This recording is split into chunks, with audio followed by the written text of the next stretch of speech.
नमस्कार, Sujas special report में आपका स्वागत है। मैं हूं आपके साथ अश्विनी सुरोही। मुख्यमंत्री श्री भजनलाल शर्मा ने विकसित राजस्थान 2047 के संकल्प को तेजी से साकार करने के क्रम में मुख्यमंत्री निवास पर आयोजित सांसद विधायक संवाद कार्यक्रम में जोधपुर, पाली, बाड़मेर, नागौर और जालोर के सांसदों, सांसद प्रत्याशियों, विधायकों, विधायक प्रत्याशियों और जिलाध्यक्षों के साथ संवाद किया। इस अवसर पर उपस्थित सभी जनप्रतिनिधियों के साथ विकसित राजस्थान 2047 के रोड मैप सहित सरकार द्वारा संचालित जन कल्याणकारी योजनाओं और विकास कार्यों पर चर्चा करते हुए उनसे इन योजनाओं को जन जन तक पहुंचाने का आह्वान किया। वहीं मुख्यमंत्री ने इससे पहले सोमवार को कोटा, झालावाड़, बारां, टोंक, सवाई माधोपुर, भरतपुर, करौली, धौलपुर, उदयपुर, राजसमंद, चित्तौड़गढ़, भीलवाड़ा और बांसवाड़ा लोकसभा क्षेत्र के सांसदों और प्रत्याशियों के साथ ही इन संसदीय क्षेत्रों के अंतर्गत आने वाले विधानसभा क्षेत्रों के विधायकों, प्रत्याशियों और जिलाध्यक्षों के साथ गहन मंथन किया। इस दौरान श्री शर्मा ने राज्य सरकार की लोक कल्याणकारी योजनाओं और नीतियों के प्रभावी क्रियान्वयन पर चर्चा करते हुए उनसे प्रदेश के विकास के कार्यों के लिए प्रतिबद्धता के साथ कार्य करने का आह्वान किया। उन्होंने कहा कि राज्य सरकार ने सुशासन के माध्यम से सर्वांगीण विकास सुनिश्चित कर जनसेवा के नए कीर्तिमान स्थापित किए हैं। संवाद के दौरान सांसद, विधायकों और पार्टी पदाधिकारियों ने राज्य सरकार के कार्यों की सराहना करते हुए कहा कि मुख्यमंत्री के नेतृत्व में राजस्थान में ऐतिहासिक निर्णयों से अभूतपूर्व बदलाव आए हैं।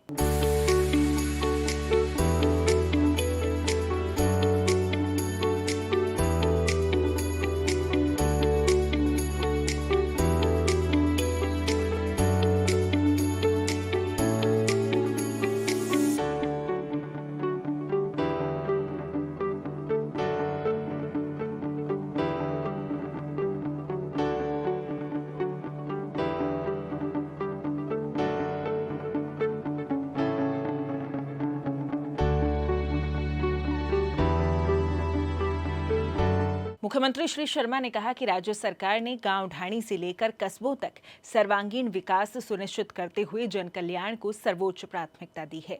अंत्योदय हमारी नीतियों का केंद्र बिंदु है।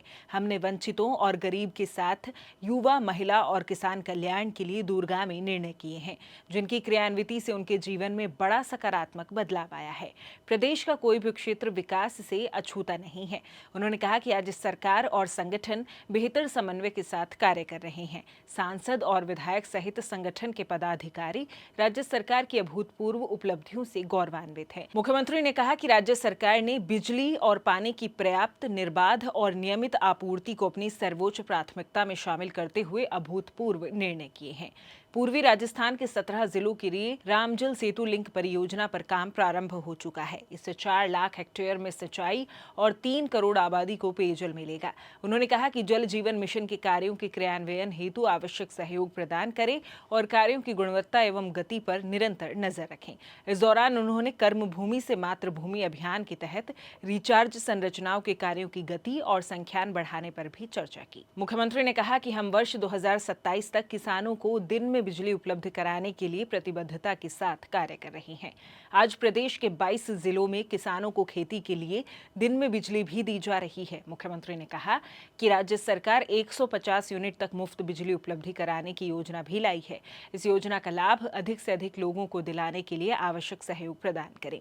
उन्होंने कहा कि इसके साथ ही बिजली के क्षेत्र में 20,000 करोड़ रुपए के कार्यों को भी धरातल पर उतारने के लिए कदम उठाए गए हैं। संवाद कार्यक्रम के दौरान सांसदों, विधायकों व अन्य जनप्रतिनिधियों ने कहा कि मुख्यमंत्री श्री भजनलाल शर्मा के कुशल नेतृत्व में राजस्थान निरंतर प्रगति के पथ पर आगे बढ़ रहा है। राज्य के पिछले दोनों बजटों में की गई 80% घोषणाओं को अमली जामा पहनाया जा चुका है। उन्होंने कहा कि मुख्यमंत्री ने नवाचार करते हुए जनप्रतिनिधियों और पार्टी कार्यकर्ताओं के बीच में संवाद कार्यक्रम रखा। इस संवाद में राजस्थान को विकसित और आत्मनिर्भर बनाने के साथ ही प्रदेश के अर्थव्यवस्था को और अधिक मजबूत करने पर चर्चा की गई। उन्होंने कहा कि सरकार और संगठन मिलकर प्रदेश को जल, ऊर्जा और उद्योग सहित सभी क्षेत्रों में आत्मनिर्भर बनाते हुए समाज के हर वर्ग के कल्याण के लिए कार्य करने के लिए दृढ़ संकल्पित है। सुजस स्पेशल रिपोर्ट में फिलहाल के लिए इतना ही। फिर होगी आपसे मुलाकात, तब तक के लिए नमस्कार।